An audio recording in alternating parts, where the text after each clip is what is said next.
মহিলাদের কানে যখন এই আওয়াজ পৌঁছে গেছে, ও মদিনাবাসী খবর রাখুনি, দ্বীনের নবী মুহাম্মদুর রাসূলুল্লাহকে পাওয়া যাচ্ছে না। আমার দ্বীনের নবী মদিনায় পাওয়া যায় না, হয়তো নবীজি দুনিয়া থেকে বিদায় হয়ে গেছে। এর মুমিন, মহিলারা পর্যন্ত নবীর জন্য কত পাগল ছিল। যার যার ঘর ছেড়ে দিয়ে মহিলারা রাস্তায় বের হয়ে গেছে। কেউ জিজ্ঞাসা করো, মহিলা কোথায় যাও? বলে উহুদের ময়দানের দিকে যাই। বলে কেন যাও উহুদের ময়দানের দিকে? বলে শুনছি উহুদের ময়দানে নাকি আমার দ্বীনের নবীকে পাওয়া যায় না, এই জন্যে আর ঘরে বসে থাকতে পারলাম না, ঘর থেকে বের হয়ে গেছি আমার দ্বীনের নবীর খবরটা শুনবার জন্যে। মহিলাটা ডাক দিয়ে বলে, মা কেন যাইবা যুদ্ধের ময়দানে? তোমার যে একটা সন্তান ছিল উহুদের ময়দানে যুদ্ধের জন্য গিয়েছে, আমি ইতিপূর্বে দেখেছি তোমার সন্তান উহুদের ময়দানে শহীদ হয়ে গেছে। তুমি কেন যাইবা উহুদের ময়দানে? আমার আপনার মা বোন নইলে চিৎকার দিয়ে সেখানে বেহুশ আমার সন্তান বিদায় হয়ে গেছে। কিন্তু মহিলা কি জবাব দেয় দেখেন।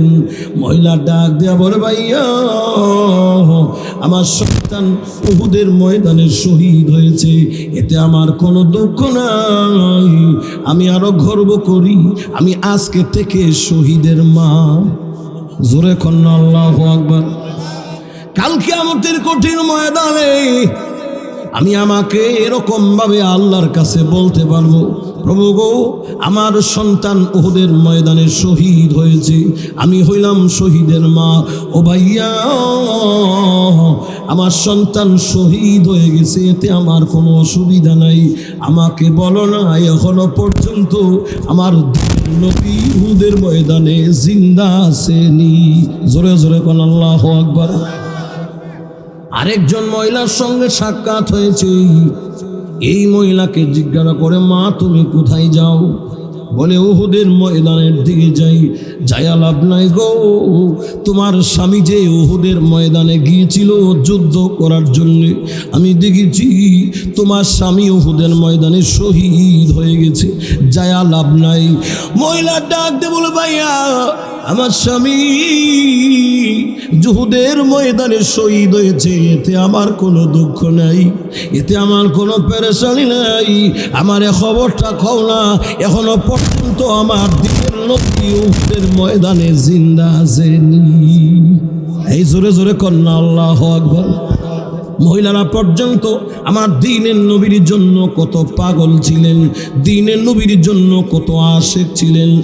এর মুমিন, আমার দ্বীনের নবী যদি কোন সাহাবায়ে কেরামকে ডাক দিতেন, রে সাহাবারা যুদ্ধের ময়দানে যাওয়া লাগবে, যুদ্ধ করতে হবে, আসো যুদ্ধের ময়দানে যাওয়ার জন্য মহিলারা পর্যন্ত পাগল হয়ে যাইতেন, নিজের স্বামীকে প্রস্তুত করে দিতেন। স্বামী গো যুদ্ধের ময়দানে যাওয়ার জন্য দ্বীনের নবী ডাক দিয়েছে, তাড়াতাড়ি যাও। মহিলা ঘর থেকে স্বামীর হাতে তরবারি উঠায়া দিতেন, যুদ্ধের ঢাল স্বামীর হাতে উঠায় দিয়া বলতেন, যুদ্ধের ময়দানে যাও, যুদ্ধ করো। নবী ডাক দিয়েছে, ফিরা যাবে না। আল্লাহ নবী যুদ্ধের ময়দানের জন্য ডাক দিয়েছে, কে আছো আসো, যুদ্ধের ময়দানে যাওয়া লাগবে। এর মুমিন, যার ঘরে উপযুক্ত সন্তান আছে, এই মহিলারা উপযুক্ত সন্তানকে সাজায়া দিচ্ছে যুদ্ধের ময়দানে যাওয়ার জন্য। এর মুমিন, যার ঘরে সন্তান নাই, ও এরকম ভাবে স্বামীকে সাজায়া দিচ্ছে। দ্বীনের নবী ডাক দিয়েছে যুদ্ধের ময়দানে যাওয়ার জন্য, যুদ্ধের ময়দানে যাও।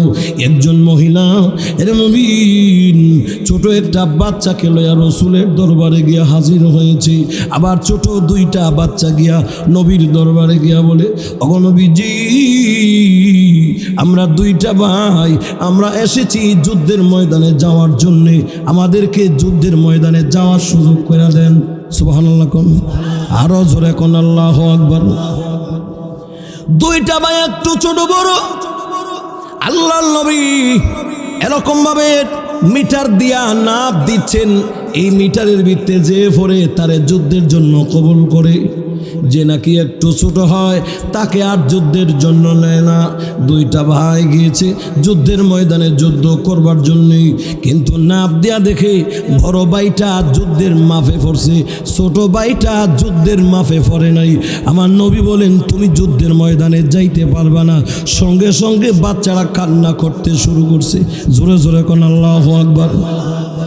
ডেকে ডেকে বলে ওগো আল্লাহর নবী, ওগো বিশ্ব নবী রাহমাতুল লিল আলামিন, আমার বড় ভাইকে আপনি যুদ্ধের জন্য গ্রহণ করলেন, আমাকে কবুল করলেন না, আমাকে যুদ্ধের ময়দানের জন্য আপনি অ্যাকসেপ্ট করলেন না। আপনি জানেন না গো, আমার বড় ভাইয়ের চেয়ে আমার গায়ে শক্তি বেশি। সুবহানাল্লাহ, জোরে কন্যা। এরপরেও বাচ্চারা যুদ্ধের ময়দানে যাবে। ওগো নবীজি, যদি আপনার বিশ্বাস না হয়, আমরা দুই বাইরে আপনি সরাসরি কুস্তি লাগান, তাহলে আপনি প্রমাণ পাইবেন আমাদের মধ্যে আমার বড় ভাইতে আমার যে শক্তিটা বেশি না কম। সুবহানাল্লাহ, জোরে কন্যা। আল্লাহ নবী বলে দেখি তোমরা কুস্তি করো দেখি। দুইজন কুস্তি লাগবে। ছোট ভাইটা বড় ভাইয়ের কানে গিয়া বলে ভাই রে, তোকে তো আল্লাহ নবী কবুল করে নিয়েছে, আল্লাহ নবী তোমাকে আর ফিরাবে না। এখন কুস্তির মধ্যে যদি আমি নিচে ফইরা যাই আমি যুদ্ধে যাইতে পারবো না, কিন্তু আমি তো যুদ্ধের ময়দানে যাইতে হবে, আল্লাহর দ্বীনের জন্য আমি যুদ্ধের ময়দানে যাব, আমি তো শহীদ হব। এরে ভাইয়া, আমি যখন কুস্তি করব তুই অমনি করে নিচে ফইরা যাইস। সুবহানাল্লাহ, জোরে কর না। ভাই বলে ঠিক আছে। একজন আর একজনরে এরকমভাবে রসুল সাল্লাল্লাহু আলাইহি ওয়াসাল্লাম বলছে কুস্তি লাগো, কানে কানে কথা কইছি। রসুল শোনার পরেও দেখার পরেও দুই ভাই যখন কুস্তি লাগলো, এর মুমিন এই লাগার পরেই অল্পক্ষণের মধ্যেই সিফা দিয়া নিচে ফালে বুকের মধ্যে বয়া কয় ওগো নবীজি তাকায় দেখেন না, আমার বড় ভাই আমার লগে ফারে নাই, একটা জারা দিয়া ফালায়া তার বুকে আমি বয়ে গেছি। সুবহানাল্লাহ, জোরে কন না, আরো জোরে কন সুবহানাল্লাহ। ওগো নবীজি আমাকে ফিরাইয়া দিয়েন না, আমি যুদ্ধের ময়দানে যাব যুদ্ধ করার জন্যে। দিলেন নবী, দুই ভাইকে যুদ্ধের জন্য নিয়ে নিলেন। এর মুমিন দেখা যায় আরেকজন মহিলা যুদ্ধের ময়দানে ছোট একটা বাচ্চাকে নিয়ে আসছে, যেই বাচ্চা অস্ত্র ধরতে পারবে না, জিহাদও করতে পারবে না। এরা ডাক দিয়া বলে ইয়া রাসূলুল্লাহ, ইয়া হাবিবাল্লাহ, ওগো নবীজি আপনি যুদ্ধের জন্য ডাক দিয়েছেন, আমি আমার সন্তানরে যুদ্ধের জন্য নিয়ে আসছি। ইয়া রাসূলুল্লাহ, ইয়া হাবিবাল্লাহ, বহুদিন আগে আমার স্বামী দ্বীনের জন্য যুদ্ধ করতে করতে শহীদ হয়ে গেছে, দুনিয়ার জমিন থেকে বিদায় হয়ে গেছে। আমার ঘরে উপযুক্ত কোনো সন্তান নাই যে আমি যুদ্ধ করবার জন্য আপনার সাথে দিব। আমার কোলের বাচ্চাটাকে আমি যুদ্ধের ময়দানে নেওয়ার জন্য আমি আপনার দরবারে হাজির হয়েছি। জোরে কন্যা আল্লাহু আকবার। আল্লাহ নবী বলেন মাগো, তোমার এই সন্তানকে যুদ্ধের ময়দানে আমি কি করব? সে তো যুদ্ধ করতে পারবে না, সে তো অস্ত্র ধরতে পারবে না, কাফের বেঈমানদের বিরুদ্ধে জিহাদও করতে পারবে না, আমি তারে নিয়ে কি করব? দেখবেন মহিলাটা কি জবাব দেয়। মহিলা ডাক দিয়ে বলে ইয়া রাসূলুল্লাহ, ইয়া হাবিবাল্লাহ, ওগো নবীজি যুদ্ধের ময়দানে যুদ্ধ করতে করতে করতে করতে অবস্থাটা যদি এমন হয় আপনার হাত থেকে তরবারিটা পড়ে গেছে, আপনার আরেক হাতে এরকমভাবে যুদ্ধের ঢাল ছিল, সেই ঢালটাও পড়ে গেছে। ও নবীজি এমন সময় আপনি নিরস্ত্র যখন হয়ে যাবেন, আর কোনো অস্ত্র নাই, কাফেরদের পক্ষ থেকে আপনার উপরে আক্রমণ আসতে থাকবে, এই আক্রমণ আপনি কেমনে প্রতিহত করবেন? ও নবীজি কাফের বেঈমানরা যখন আপনাকে বল্লম দিয়ে আঘাত করবে, এরকম ভাবে কাফের বেঈমানরা যখন আপনার উপরে তরবারি দিয়ে আঘাত করবে, যখন কোনো ঢাল থাকবে না গো, তখন আমার কোলের সন্তানকে ঢাল হিসেবে দইরা দিয়েন। যত আক্রমণ আছে সব যেন আমার সন্তানের উপর পড়ে, তবুও যেন আমার দ্বীনের নবী শরীরে কোনো আঘাত না লাগে। জোরে জোরে কোন আল্লাহু আকবার। এরে মুমিন, মহিলারাও আমার দ্বীনের নবীর জন্য কত পাগল ছিল। তাহলে বোঝা গেল এই মহিলা নিজের সন্তানের চেয়েও আমার নবীরে ভালোবাসে কম না বেশি? আরো জোরে কম না বেশি? তাইলে যতদিন থাকবো এতদিন পর্যন্ত আমরা আমার জানের চেয়েও আল্লাহর নবীকে বেশি ভালোবাসতে হবে, বিবির চেয়েও আল্লাহর নবীকে বেশি ভালোবাসতে হবে। দুনিয়ার জমিনে যা কিছু আছে এমনকি নিজের জানের চেয়েও আল্লাহর নবীকে আমরা যখন বেশি ভালোবাসতে পারবো তখন পূর্ণাঙ্গ মুমিন হব, তখন আমরা দামি হব। কিয়ামতের কঠিন ময়দানে আশিকি রাসূল হইয়া দাঁড়াতে পারবো। আর আশিকি রাসূল হইয়া যদি কিয়ামতের কঠিন ময়দানে আমরা দাঁড়াইতে পারি, আল্লাহর নবী মুহাম্মদুর রাসূলুল্লাহ বলেন, মান আহাব্বা সুন্নতি ফাকাদ আহাব্বানি ওয়া মান আহাব্বানি কানা মাই ফিল জান্নাহ। যখন তোমরা আমার সুন্নতকে ভালোবাসবা আমাকেই ভালোবাসা হলো। আর শুনে রাখো সুসংবাদ, আমাকে যারা ভালোবাসলা, আমার সুন্নতকে ভালোবাসলা, আমার সুন্নতকে যারা ভালোবাসবে, কানা মাই ফিল জান্নাহ, আমার সঙ্গে আল্লাহর তৈরি জান্নাতে থাকবে। জোরে কোন সুবহানাল্লাহ। নবীর সঙ্গে জান্নাত চাই কি চাই না? কারা কারা চান হাত ওঠান। আল্লাহ আমাদের সকলকে কবুল করেন। জবান খুলে বলেন আমিন। নবীর সঙ্গে জান্নাতে যেতে হলে নবীর সুন্নত মানতে হবে, উঠতে বসতে। মান ইয়াহদিহিল্লাহু ফালা মুদিল্লা লাহু ওয়া মান ইউদ্লিলহু ফালা হাদিয়া লাহু ونشهد أن لا إله إلا الله وحده لا شريك له ونشهد أن سيدنا وسندنا وحبيبنا ومولانا عبده ورسوله الذي أرسله بالحق بشيرا ونذيرا وداعيا إلى الله بإذنه وسراجا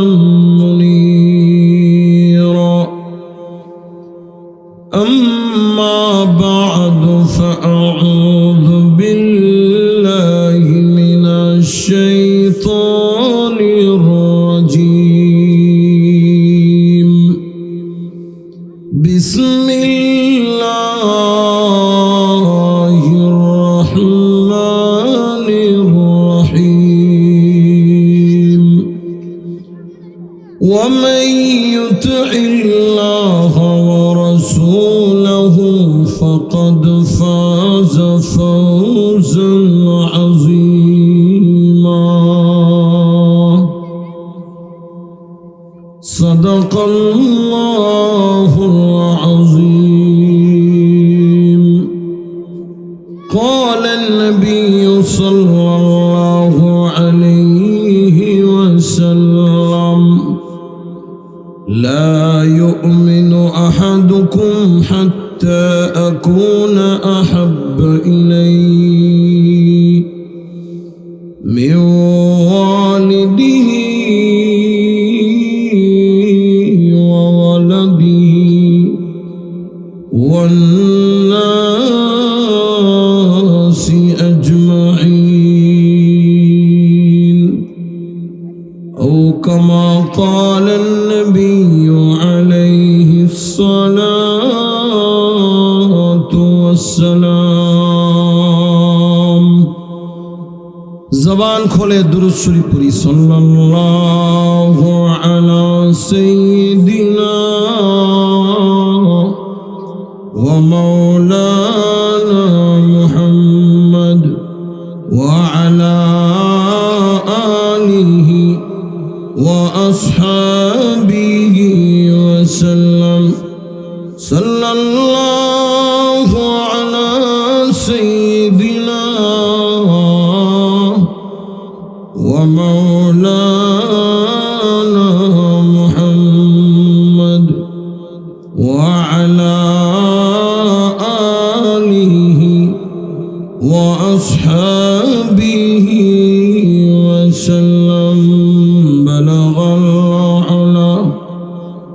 بكماله كشف الدجى بجماله حسنت جميع خصاله صلوا عليه وآله سلموا يا قوم بل صلوا على صدر الأمين مصطفى ما جاء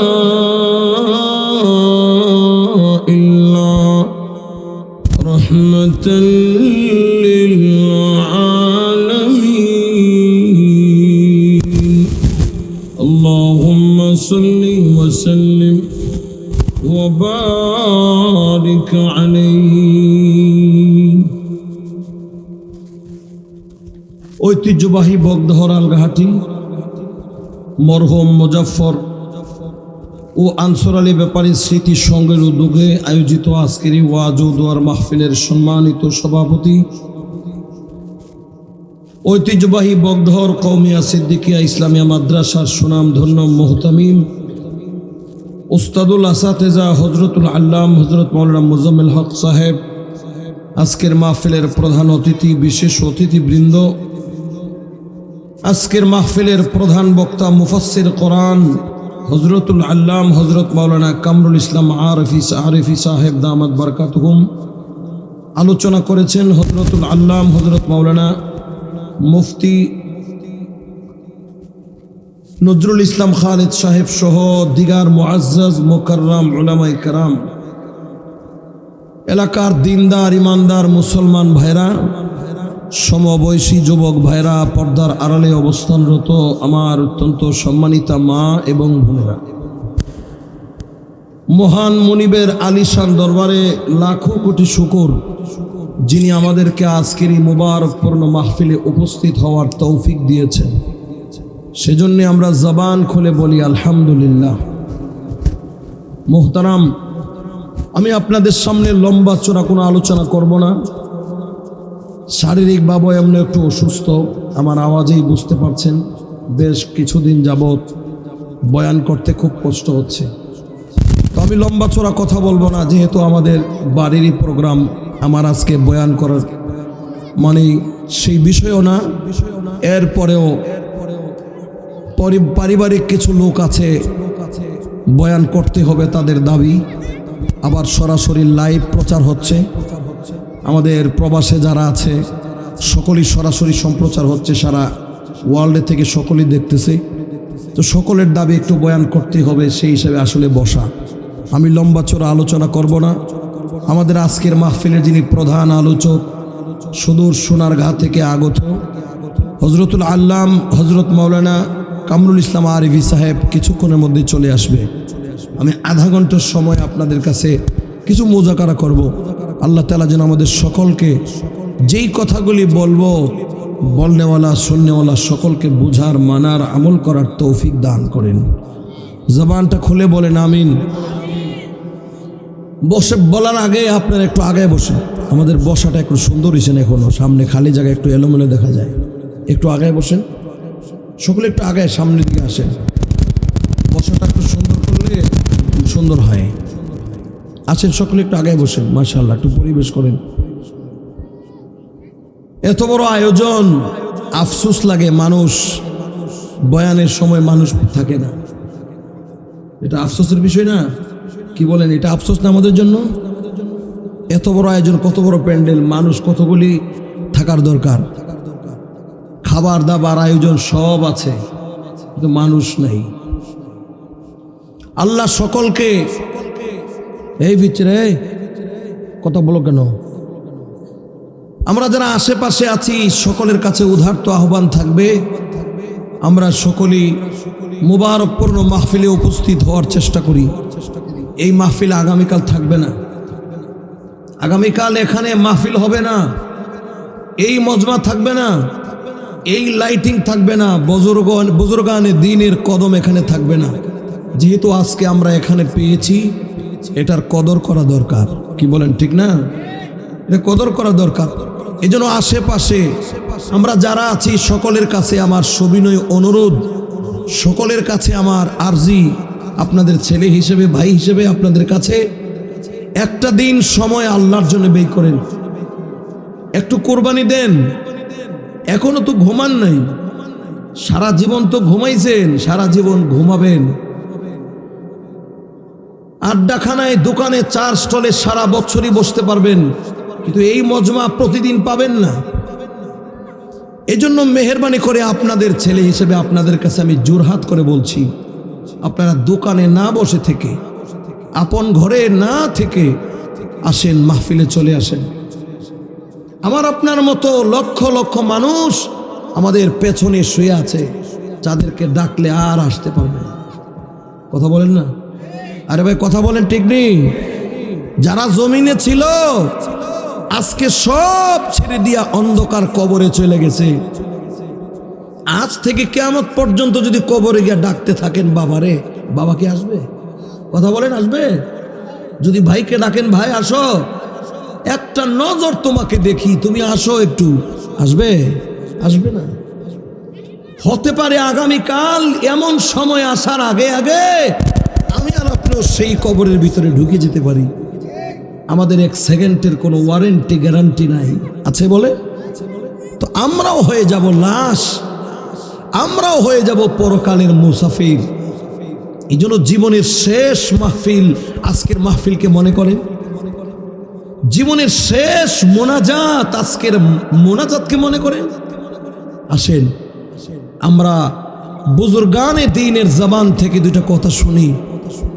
হতে পারে আজকের এই দুইটা কথা আমার জীবনের পাথেও হবে, হতে পারে একটা কথা আমার জীবনের দিলের ভিতরে এমনভাবে ডুববে, আমার জীবনের মোড়কে ঘোরায়া, আমি এতদিন দুনিয়ামুখী ছিলাম, একটা কথার দ্বারা আমি পরকালমুখী হয়ে যাব। কথা বলেন না? ঠিক নেই? বলা যায় না কোন দিনের কার কথায় আমার হেদায়েত চলে আসে, দিলের মধ্যে দ্বীনের বোধ চলে আসে। এজন্য আসেন। অনেকে বলে হুজুর ঘর থেকে বয়ান শুনতেছি, আকাশ পাতাল বেশ কম। ঘর থেকে বয়ান শোনা আর ইন্টারনেটে বয়ান শোনা আর আমনা সামনা সরাসরি বয়ান শোনার আমলে এবং দিলের শান্তিতে আকাশ পাতাল, জমিন এবং আসমানে যেমন বেশ কম, আসমান আর উসমানের যেমন বেশ কম, সরাসরি বয়ান আর নেডের বয়ান, গড়ে মাইকে শোনার বয়ান, সেই আকাশ পাতালের বেশ কম, আসমান আর উসমানের বেশ কম। ঠিক নেই? এই জন্য উদারত আহ্বান থাকবে, আসেন আমরা একসাথে বসে কথাগুলি শুনি। হতে পারে এই মাহফিলের কথাগুলি আমার জীবনের পাথেয় হবে, আমার জীবন আলোকিত হওয়ার জন্য যথেষ্ট হবে। আল্লাহ আমাদেরকে বুঝ দান করেন। জবানটা খুলে বলেন আমিন। মোহতারাম, আগেই আপনাদেরকে দাওয়াত দেই, আমার পরে আমাদের প্রধান মেহমান আসবেন, প্রধান বক্তা আসবেন, মোনাজাত করবেন। মোনাজাতের পরে আপনাদের জন্য আমাদের এই মাহফিলের পক্ষ থেকে আপনাদের জন্য মেহমানদারির ব্যবস্থা আছে। আপনাদেরকে সকলকেই আগেই দাওয়াত করে রাখলাম। সবাই আমরা মোনাজাতের পরে আমরা দাওয়াত গ্রহণ করে যাব, মেহমানদারি গ্রহণ করে যাব ইনশাআল্লাহ। ঠিক আছে না? ইনশাআল্লাহ কি বলেন? ঠিক আছে না? মাশাআল্লাহ। আমরা দেখতে পাচ্ছি আমাদের পূর্ব ইউনিয়নের সফল চেয়ারম্যান জনাব এসকে হেলাল সাহেব আমাদের স্টেজে এসেছেন। বলেন আলহামদুলিল্লাহ। আপনারা খুশি না বেজার? আরো জোরে কোন খুশি না বেজার? উনি আমাদের লোক, আমাদের এলাকার সন্তান। আমরা ওনার জন্য দোয়া করি, আমরা ওনার জন্য দোয়া করি আল্লাহ তাআলা যেন হায়াতে বরকত দেন। আমিন এই ভিতরে দিয়ে বলেন না আমিন? জোরে বলেন আমিন। আল্লাহ যেন ওনাকে দিয়ে আরো অনেক কাজ নেন। এলাকার উন্নয়ন প্রকল্পে উনি ধাপে ধাপে কাজ করে যাচ্ছেন। আল্লাহ তাআলা যেন আপনাদের খেদমতে আরো নিয়োজিত থাকতে পারে, আমরা ওনার জন্য দোয়া করি। আল্লাহ তাআলা যেন ওনাকে দিয়া ওনার আমলে আমাদের যে একটা সকলের প্রাণের দাবি একটা সেতু, এটা আমরা দাবি নি না? কি বলেন? আমাদের দাবি না? বগদরবাসীর প্রধান দাবি হচ্ছে এই সেতু। গোটা নবীনগরে, সারাটা নবীনগর পরিচালনা করে বগদরের লোক, কিন্তু সবচেয়ে বেশি অবহেলিত আমাদের বগদর গ্রামের মানুষ। কি পরিমাণ কষ্ট করে আমাদের মা বোনরা সেই নবীনগরে যায়, অথচ প্রতিদিন নবীনগর কিছু মানুষ আছে 2 বারও যেতে হয়। এত অবহেলিত কোনো গ্রাম নাই। এটা আমাদের জন্য একটা দুঃখের বিষয়। এটা আমরা সকলে মালিকের কাছে দোয়াও করি। সামনে আসতেছে আমাদের নির্বাচন। আল্লাহ যাকে আমাদের জন্য কল্যাণকর মনে করে নবীনগরের জন্য আল্লাহ যেন তাকে জয়যুক্ত করে। কি বলেন আপনারা, ঠিক নেই? আর বিশেষ করে আমরা দাবি হচ্ছে, সবাই তো এই গ্রামে যখন ভোট নিতে আইয়ে দেখতেছে সর্বপ্রথম বেশি জরুরি ব্রিজটার কথা হবলেই কয়, কিন্তু দিল থেকে যেই প্রার্থীর দিল থেকে এই কথা বলতেছে যে আমি যদি ফাঁস করি সংসদ সদস্য হই, আমি সাংসদ হই, ব্রিজটা করে দেব, এমন একটা লোক যে দিল থেকে বলতেছে আসলে করে দিবে, সে করার মন মানসিকতা আছে, তাকেই যেন আল্লাহ যোগযুক্ত করে। বলেন আমিন। জবান খোলে বলেন আমিন। আর আমরা অতি দ্রুত দেখতে চাই আমাদের চেয়ারম্যান সাহেব থাকতে থাকতে যেন অতি দ্রুত, উনি অনেক প্রচেষ্টা করতেছে নবীর ভালোবাসায়, নবীর অনুসরণে, নবীর অনুকরণেই আমরা আল্লাহর দিদার পাবো, আল্লাহ পাকের সন্তুষ্টি পাবো। কি বলেন, কথা ঠিক না বেঠি? তাহলে আমরা নবীর সাহাবায়ে কেরাম এত দামি কেমনে হলেন? যেই সাহাবায়ে কেরাম দুনিয়াতে থাকা অবস্থায় আল্লাহর জান্নাতের টিকিট পেয়েছে, জোরে কন্যা সুবহানাল্লাহ। কেমনে পাইছে? এরা তো আমাদের মতো মানুষই ছিলেন, রক্ত মাংসে ভরা মানুষ ছিলেন। এত দামি কেমনে হইছে?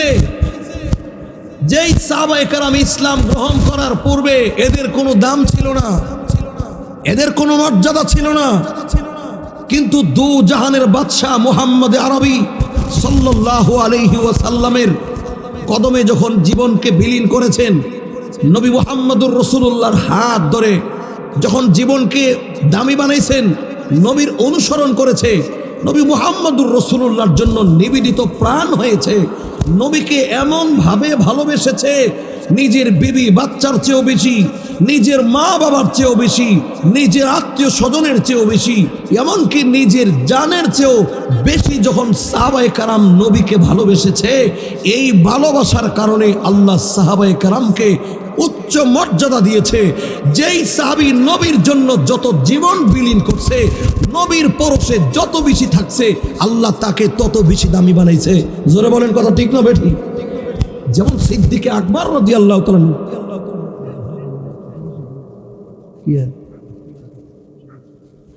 আচ্ছা কমো, অসুবিধা নেই, বয়ানের মনোযোগ রাখি। নবীর সাহাবীরা এত দামি কেমনে হইলেন? নবীর পরশে, নবীর ছোঁয়ায়। তো আমরাও যদি দামি হতে চাই, যত নবীকে মানবো, নবীর তরিকা মানবো, নবীর আদর্শ মানবো, আমরা তো স্বয়ং নবীকে পাবো না। এখন নবীকে পাওয়ার সুযোগ আছে? জোরে বলেন, সুযোগ আছে? এখন সরাসরি নবী পাবেন না। নবী বলছেন, তারাকতু ফীকুম আমরাইন লান তাদিল্লু মা তামাসসাকতুম বিহিমা কিতাবাল্লাহি ওয়া সুন্নাতার রাসূলি। আমি রাসূল চিরদিন থাকবো না, আমি 2টা জিনিস তোমাদের কাছে রেখে গেলাম। কয়টা জিনিস? জবান খুলে বলেন, কয়টা? 1 নম্বরে কিতাবাল্লাহ ওয়া সুন্নাতার রাসূলি, 1 নম্বরে আল্লাহর কোরআন রেখে গেলাম। 2 নম্বরে আমি নবী নাই, কিন্তু আমার সুন্নত কিয়ামত পর্যন্ত থাকবে। যারা কোরআনকে ভালোবাসবা, নবী আমার সুন্নতকে ভালোবাসবা, কোরআনকে আঁকড়িয়ে ধরবা, আমার সুন্নতকে আঁকড়িয়ে ধরবা, তাহলে আমাকেই ভালোবাসা হইল। যে যত বেশি কোরআনকে আঁকড়িয়ে ধরবে, যে যত বেশি আমার সুন্নতকে আঁকড়িয়ে ধরবে, সে তত বেশি দামি হবে। জোরে কন্যা সুবহানাল্লাহ। কোরআনকে ভালোবাসাই আমাকে ভালোবাসা, আমার তরিকাকে ভালোবাসাই আমাকে ভালোবাসা, আমার সুন্নতকে ভালোবাসাই হইল আমাকে ভালোবাসা। তাহলে আমরা আজ থেকে আমাদের পণ প্রতিজ্ঞা হবে, আমরা নবীর সুন্নত বেশি বেশি মানব। বলেন ইনশাআল্লাহ। জবান খুলে বলেন ইনশাআল্লাহ। আর নবীর মহব্বতটা দিলের ভিতরে থাকবে। মা বাবার চেয়ে কম না বেশি? বিবি বাচ্চার চেয়ে কম না বেশি? নিজের জানের চেয়ে কম না বেশি? কথা তো বলবার সময় নাই। নবীর সাহাবীরা নবীর জন্য কেমন পাগল ছিল? শুধু পুরুষ না, মা শোনেন, নবীর সাহাবী মহিলারাও নবীর জন্য কত পাগল ছিল। উহুদের যুদ্ধে নবী মুহাম্মদুর রাসূলুল্লাহ সাল্লাল্লাহু আলাইহি সাল্লাম যুদ্ধ করতেছেন কাফেরদের পক্ষ থেকে, রসুলের উপর আক্রমণ আসতেছে, এমন আক্রমণ চতুর্দিকে আর কোনো পথ নাই, রসুল নিরস্ত্র হয়ে গেছে। উহুদ পাহাড় নিজে ফাঁকা হয়ে রসুলকে আশ্রয় দিয়েছে। জোরে কোন সুবহানাল্লাহ। যে উহুদ পাহাড়কে রসুল বলছেন উহুদ হলো এমন পাহাড়, যেই পাহাড় আমাকে ভালোবাসে, আমি নিজেও এই উহুদ পাহাড়কে ভালোবাসি। সুবহানাল্লাহ বলতে ইচ্ছে করে না? আমার রসুল কয় উহুদ হইল এমন পাহাড়, যেই পাহাড় আমাকে ভালোবাসে, আমি নিজেও উহুদ পাহাড়কে ভালোবাসি। জোরে কোন আল্লাহু আকবার। নবী যখন পাহাড় যখন রসুলকে আশ্রয় দিয়েছে, পাহাড়ের ভিতরে নবীকে নিয়ে গেছে, কেউ নবীকে খুঁজে পাচ্ছে না। উহুদের যুদ্ধে খবর হয়ে গেছে কাদ কুতিলা মুহাম্মদ, মুহাম্মদ নাই, মুহাম্মদ দুনিয়া থেকে চিরবিদায় হয়ে গেছে। গোটা মদিনায় খবর হয়ে গেছে মুহাম্মদ নাই, মুহাম্মদকে মেরে ফেলেছে। মদিনার আশেপাশে মহিলাদের কানে যখন এই আওয়াজ পৌঁছে গেছে, ও মদিনাবাসী খবর রাখুনি, দ্বীনের নবী মুহাম্মদুর রাসূলুল্লাহকে পাওয়া যাচ্ছে না। আমার দ্বীনের নবী মদিনায় পাওয়া যায় না, হয়তো নবীজি দুনিয়া থেকে বিদায় হয়ে গেছে। এর মুমিন, মহিলারা পর্যন্ত নবীর জন্য কত পাগল ছিল। যার যার ঘর ছেড়ে দিয়ে মহিলারা রাস্তায় বের হয়ে গেছে। কেউ জিজ্ঞাসা করো, মহিলা কোথায় যাও? বলে উহুদের ময়দানের দিকে যাই। বলে কেন যাও উহুদের ময়দানের দিকে? বলে শুনছি উহুদের ময়দানে নাকি আমার দ্বীনের নবীকে পাওয়া যায় না, এই জন্যে আর ঘরে বসে থাকতে পারলাম না, ঘর থেকে বের হয়ে গেছি আমার দ্বীনের নবীর খবরটা শুনবার জন্যে। মহিলাটা ডাক দিয়ে বলে, মা কেন যাইবা যুদ্ধের ময়দানে? তোমার যে একটা সন্তান ছিল উহুদের ময়দানে যুদ্ধের জন্য গিয়েছে, আমি ইতিপূর্বে দেখেছি তোমার সন্তান উহুদের ময়দানে শহীদ হয়ে গেছে। তুমি কেন যাইবা উহুদের ময়দানে?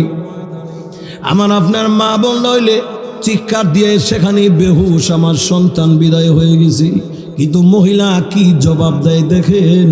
মহিলা ডাক দেয়া বলে, ভাইয়া আমার সন্তান উহুদের ময়দানে শহীদ হয়েছে, এতে আমার কোনো দুঃখ নাই, আমি আরো গর্ব করি, আমি আজকে থেকে শহীদের মা।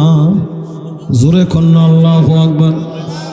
কাল কিয়ামতের কঠিন ময়দানে আমি আমাকে এরকম ভাবে আল্লাহর কাছে বলতে পারবো, প্রভু গো আমার সন্তান উহুদের ময়দানে শহীদ হয়েছে, আমি হইলাম শহীদের মা।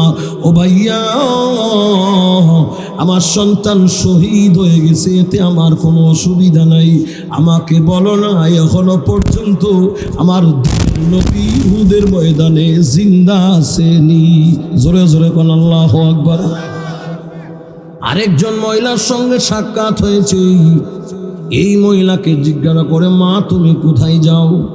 বলে উহুদের ময়দানের দিকে যাই। যায়া লাভ নাই গো, তোমার স্বামী যে উহুদের ময়দানে গিয়েছিল যুদ্ধ করার জন্য, আমি দেখেছি তোমার স্বামী উহুদের ময়দানে শহীদ হয়ে গেছে, যায়া লাভ নাই।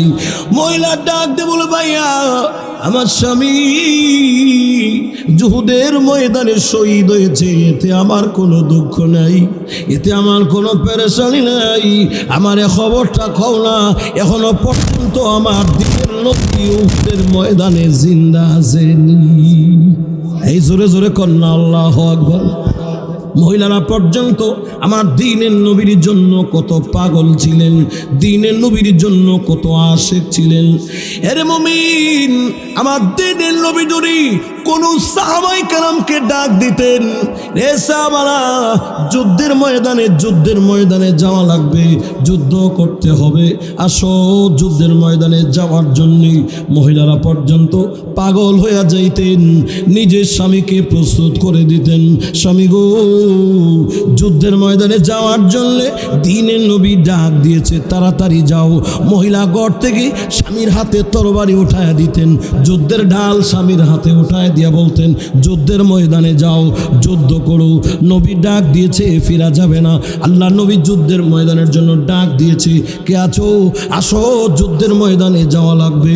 এর মুমিন, যার ঘরে উপযুক্ত সন্তান আছে, এই মহিলারা উপযুক্ত সন্তানকে সাজায়া দিচ্ছে যুদ্ধের ময়দানে যাওয়ার জন্য। এর মুমিন, যার ঘরে সন্তান নাই, ও এরকম ভাবে স্বামীকে সাজায়া দিচ্ছে। দ্বীনের নবী ডাক দিয়েছে যুদ্ধের ময়দানে যাওয়ার জন্য, যুদ্ধের ময়দানে যাও। একজন মহিলা, এর মুমিন, ছোট একটা বাচ্চাকে লইয়া রসুলের দরবারে গিয়া হাজির হয়েছে।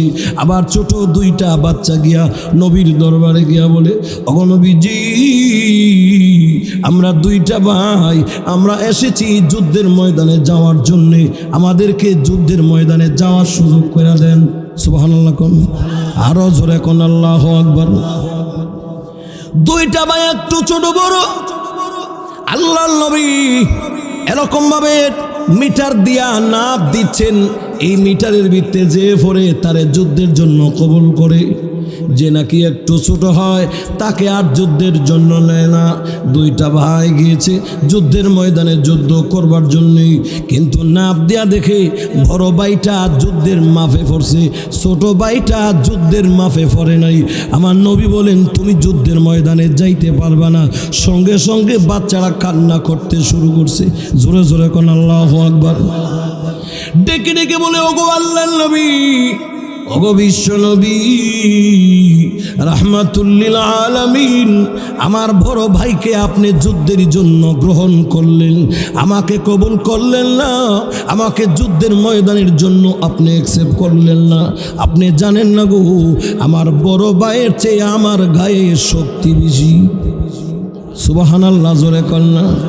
এরপরেও বাচ্চারা যুদ্ধের ময়দানে যাবে। ওগো নবীজি, যদি আপনার বিশ্বাস না হয়, আমরা দুই বাইরে আপনি সরাসরি কুস্তি লাগান, তাহলে আপনি প্রমাণ পাইবেন আমাদের মধ্যে আমার বড় ভাইতে আমার যে শক্তিটা বেশি না কম। সুবহানাল্লাহ, জোরে কন্যা। আল্লাহ নবী বলে, দেখি তোমরা কুস্তি করো দেখি। দুইজন কুস্তি লাগবে। ছোট ভাইটা বড় ভাইয়ের কানে গিয়া বলে, ভাই রে, তোকে তো আল্লাহ নবী কবুল করে নিয়েছে, আল্লাহ নবী তোমাকে আর ফিরাবে না। এখন কুস্তির মধ্যে যদি আমি নিচে ফইরা যাই, আমি যুদ্ধে যাইতে পারবো না, কিন্তু আমি তো যুদ্ধের ময়দানে যাইতে হবে। আল্লাহর দ্বীনের জন্য আমি যুদ্ধের ময়দানে যাব, আমি তো শহীদ হব। এরে ভাইয়া, আমি যখন কুস্তি করব, তুই অমনি করে নিচে ফইরা যাইস। সুবহানাল্লাহ, জোরে কর না। ভাই বলে, ঠিক আছে। একজন আর একজনরে এরকমভাবে রসুল সাল্লাল্লাহু আলাইহি ওয়াসাল্লাম বলছে কুস্তি লাগো, কানে কানে কথা কইছি। রসুল শোনার পরেও দেখার পরেও দুই ভাই যখন কুস্তি লাগলো, এর মুমিন, এই লাগার পরেই অল্পক্ষণের মধ্যেই সিফা দিয়া নিচে ফালে বুকের মধ্যে বয়া কয়, ওগো নবীজি, তাকায় দেখেন না, আমার বড় ভাই আমার লগে ফারে নাই, একটা জারা দিয়া ফালায়া তার বুকে আমি বয়ে গেছি। সুবহানাল্লাহ, জোরে কন না, আরো জোরে কন সুবহানাল্লাহ। ওগো নবীজি, আমাকে ফিরাইয়া দিয়েন না, আমি যুদ্ধের ময়দানে যাব যুদ্ধ করার জন্যে। দিলেন নবী, দুই ভাইকে যুদ্ধের জন্য নিয়ে নিলেন। এর মুমিন, দেখা যায় আরেকজন মহিলা যুদ্ধের ময়দানে ছোট একটা বাচ্চাকে নিয়ে আসছে, যেই বাচ্চা অস্ত্র ধরতে পারবে না, জিহাদও করতে পারবে না। এরা ডাক দিয়া বলে, ইয়া রাসূলুল্লাহ, ইয়া হাবিবাল্লাহ, ওগো নবীজি, আপনি যুদ্ধের জন্য ডাক দিয়েছেন, আমি আমার সন্তানরে যুদ্ধের জন্য নিয়ে আসছি। ইয়া রাসূলুল্লাহ, ইয়া হাবিবাল্লাহ, বহুদিন আগে আমার স্বামী দ্বীনের জন্য যুদ্ধ করতে করতে শহীদ হয়ে গেছে, দুনিয়ার জমিন থেকে বিদায় হয়ে গেছে। আমার ঘরে উপযুক্ত কোনো সন্তান নাই যে আমি যুদ্ধ করবার জন্য আপনার সাথে দিব। আমার কোলের বাচ্চাটাকে আমি যুদ্ধের ময়দানে নেওয়ার জন্য আমি আপনার দরবারে হাজির হয়েছি। জোরে কন্যা আল্লাহু আকবার। আল্লাহ নবী বলেন, মাগো, তোমার এই সন্তানকে যুদ্ধের ময়দানে আমি কি করব? সে তো যুদ্ধ করতে পারবে না, সে তো অস্ত্র ধরতে পারবে না, কাফের বেঈমানদের বিরুদ্ধে জিহাদও করতে পারবে না, আমি তারে নিয়ে কি করব? দেখবেন মহিলাটা কি জবাব দেয়। মহিলা ডাক দিয়ে বলে, ইয়া রাসূলুল্লাহ, ইয়া হাবিবাল্লাহ, ওগো নবীজি, যুদ্ধের ময়দানে যুদ্ধ করতে করতে করতে করতে অবস্থাটা যদি এমন হয় আপনার হাত থেকে তরবারিটা পড়ে গেছে, আপনার আরেক হাতে এরকমভাবে যুদ্ধের ঢাল ছিল, সেই ঢালটাও পড়ে গেছে, ও নবীজি, এমন সময় আপনি নিরস্ত্র যখন হয়ে যাবেন, আর কোনো অস্ত্র নাই, কাফেরদের পক্ষ থেকে আপনার উপরে আক্রমণ আসতে থাকবে, এই আক্রমণ আপনি কেমনে প্রতিহত করবেন? ও নবীজি, কাফের বেঈমানরা যখন আপনাকে বল্লম দিয়ে আঘাত করবে, এরকম ভাবে কাফের বেঈমানরা যখন আপনার উপরে তরবারি দিয়ে আঘাত করবে, যখন কোনো ঢাল থাকবে না গো, তখন আমার কোলের সন্তানকে ঢাল হিসেবে দইরা দিয়েন, যত আক্রমণ আছে সব যেন আমার সন্তানের উপর পড়ে, তবুও যেন আমার দ্বীনের নবী শরীরে কোনো আঘাত না লাগে। জোরে জোরে কোন আল্লাহু আকবার। এরে মুমিন, মহিলারাও আমার দ্বীনের নবীর জন্য কত পাগল ছিল, তাইলে বোঝা গেল এই মহিলা নিজের সন্তানের চেয়েও আমার নবীরে ভালোবাসে, কম না বেশি? আরো জোরে কোন, কম না বেশি? তাইলে যতদিন থাকবো, এতদিন পর্যন্ত আমরা আমার জানের চেয়েও আল্লাহর নবীকে বেশি ভালোবাসতে হবে, বিবির চেয়েও আল্লাহর নবীকে বেশি ভালোবাসতে হবে। দুনিয়ার জমিনে যা কিছু আছে, এমনকি নিজের জানের চেয়েও আল্লাহর নবীকে আমরা যখন বেশি ভালোবাসতে পারবো, তখন পূর্ণাঙ্গ মুমিন হব, তখন আমরা দামি হব। কিয়ামতের কঠিন ময়দানে আশিকি রাসূল হইয়া দাঁড়াতে পারবো। আর আশিকি রাসূল হইয়া যদি কিয়ামতের কঠিন ময়দানে আমরা দাঁড়াইতে পারি, আল্লাহর নবী মুহাম্মদুর রাসূলুল্লাহ বলেন, মান আহাব্বা সুন্নতি ফাকাদ আহাব্বানি ওয়া মান আহাব্বানি কানা মাই ফিল জান্নাহ। যখন তোমরা আমার সুন্নতকে ভালোবাসবা, আমাকেই ভালোবাসা হলো। আর শুনে রাখো সুসংবাদ, আমাকে যারা ভালোবাসলা, আমার সুন্নতকে ভালোবাসলা, আমার সুন্নতকে যারা ভালোবাসবে, কানা মাই ফিল জান্নাহ, আমার সঙ্গে আল্লাহর তৈরি জান্নাতে থাকবে। জোরে কোন সুবহানাল্লাহ। নবীর সঙ্গে জান্নাত চাই কি চাই না? কারা কারা চান হাত ওঠান। আল্লাহ আমাদের সকলকে কবুল করেন। জবান খুলে বলেন আমিন। নবীর সঙ্গে জান্নাতে যেতে হলে নবীর সুন্নত মানতে হবে। উঠতে বসতে চলতে ফিরতে খাইতে লইতে ব্যবসা মহামেলা মহাসেরা যা হবে সব হবে নবীর সুন্নতের আলোকে, ঠিক নেই? এমন কোনো কাজ নাই যেই কাজে নবীর সুন্নত নাই। খাবো সুন্নত তরিকায়, ঘুমাবো সুন্নত তরিকায়, ব্যবসা করব সুন্নত তরিকায়, উঠা বসা করবো সুন্নত তরিকায়, গোসল করব সুন্নত তরিকায়, রাস্তা দিয়ে হাঁটবো সুন্নত তরিকায়, বিবাহ শাদী হবে সুন্নত তরিকায়, লেনদেন হবে সুন্নত তরিকায়, চাকরি হবে সুন্নত তরিকায়। এমন কোনো কাজ নাই যে কাজে নবীর আদর্শ নাই। নবীর আদর্শ অনুযায়ী যদি আমাদের জীবনকে সাজাতে পারি, আমরা দামি হব, আমরা দামি হব। হাসরের ময়দানে নবীর আপন হব, নবীর সাথে জান্নাত নসিব হবে। রাজি আছি তো ইনশাআল্লাহ? তাহলে আমার আলোচনার মূল কথা, আমরা আজ থেকে সব কিছুর চেয়ে নবীকে বেশি ভালোবাসবো। নবীকে বেশি ভালোবাসতে হলে নবীর সুন্নতকে ভালোবাসতে হবে। সুন্নতের আলোকে জীবন সাজাবো। যার ভিতরে যত বেশি সুন্নত আছে সে তত বড় আশিক। যার ভিতরে যত বেশি নবীর সুন্নত আছে সে তত বড় আশিক। ঠিক না ঠিক ধরে বলেন? তাহলে আল্লাহ তাআলা আমাদের সকলকে যেন যতদিন জিন্দা থাকি সুন্নত মেনে সুন্নি হয়ে নবীর প্রেমিক হয়ে দুনিয়া থেকে যাওয়ার তৌফিক যেন আমাকে আপনাকে আমাদের সকলকে দান করে। বলেন আমিন। আজকের মাহফিলের যিনি প্রধান বক্তা, সুদূর ঢাকা সোনারগাঁ থেকে এসেছেন। বাংলাদেশের গোনাবাচা কয়েকজন আলোচকের মধ্যে উনি একজন আলোচক। সারা বাংলাদেশ প্রোগ্রাম করে। বলেন আলহামদুলিল্লাহ। জোরে বলেন আলহামদুলিল্লাহ। হুজুর আজকেও বলছে, ভাই শুধু আপনার মহব্বতে ঢাকার শহরে আর বিভাগীয় এলাকাতে প্রোগ্রাম করে শেষ করতে পারি না, শুধু আপনার মহব্বতে এসেছি। তো মোহতারাম, আমরা এমন একজন যোগ্য বিজ্ঞ একজন ভালো আলোচক পেয়ে খুশি না বেজার? আর একটু জোরে কোন, খুশি না বেজার?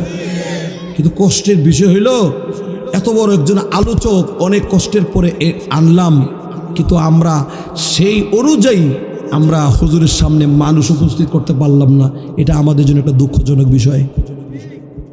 এখনো সময় আছে। আমি সকলকে বলছি, মেহেরবানি করে চলে আসেন। সামনে যারা হাঁটাহাঁটি করতেছে না, হাঁটাহাঁটি না করে সকলে চলে আসেন।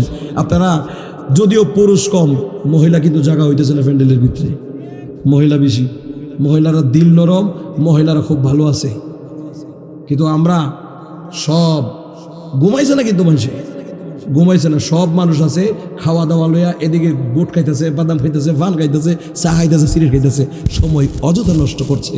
আর সময় অযথা নষ্ট না করে আমাদের মাহফিলে চলে আসেন।